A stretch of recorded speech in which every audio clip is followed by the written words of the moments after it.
अस्सलाम वालेकुम। सानिया टाइम्स में खुशामदीद। उम्मीद करती हूँ आप सब खैरियत से होंगे। मैं आज आप लोगों के लिए एक बहुत ज़बरदस्त सा ना आइडिया लेकर आई हूँ, जो कि आप लोगों के कपड़ों में से इस तरह जो बचे हुए पीसेस होते हैं ना, अक्सर हम लोग उन्हें कचरे में फेंक देते हैं, या हम दर्जन से वापस नहीं लेते, या दर्जी से हम लोग वापस नहीं लेते, या अगर हम खुद भी सिएं तो उन्हें इस तरह हम लोग वेस्ट कर देते हैं। आज के बाद आप लोगों ने इन्हें संभाल के रखना है। ये आइडिया आप लोगों के बालों की सेफ्टी के लिए है। आप लोग सोच रहे होंगे कि पता नहीं सानिया को क्या हो गया, बालों की सेफ्टी, ये कटिंग और कैंची और कपड़ों से कैसे हो सकती है। हाँ जी, ये मैं बना रही हूँ बालों के लिए पोनियाँ। इनके कपड़ों की जो बनी हुई पोनीज़ होती हैं ना, इनके लगाने से ना क्या होता है कि आप लोगों के बाल नहीं टूटते। जो हम बाज़ार से पोनी लेकर आते हैं ना, उसका जो रबड़ होता है ना, वो इतना टाइट होता है और वो पोनी इतनी टाइट होती है कि जब भी हम बालों से वो पोनी उतारें तो कम से कम 15-20 बाल तो लाजमी ही आ जाते हैं।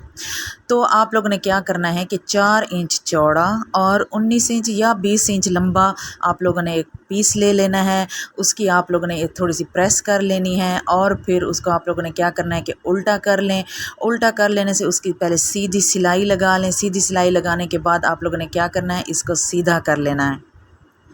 ये काम आप घर में आसानी से कर सकती हैं अगर आप थोड़ी बहुत स्टिचिंग जानती हैं तो। नहीं तो आप जब भी अपनी दर्जन से कपड़े सिलवाएं तो उससे कहिएगा कि प्लीज़ मेरे सूट के साथ मैचिंग पोनी लाजमी बना के दे।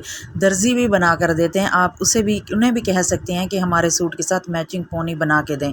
इससे बालों को बिल्कुल खिंचाव नहीं पड़ता, बाल बिल्कुल भी नहीं टूटते, और सबसे बड़ी बात कि आपके सूट के साथ मैचिंग पोनी बन जाए तो और क्या चाहिए।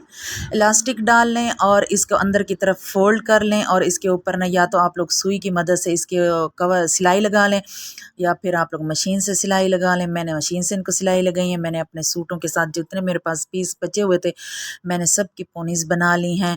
आप लोगों को मेरा आइडिया कैसा लगा है, चैनल को सब्सक्राइब कर दें, वीडियो को लाइक कर दें, कमेंट बॉक्स में बता दें। अपना बहुत सा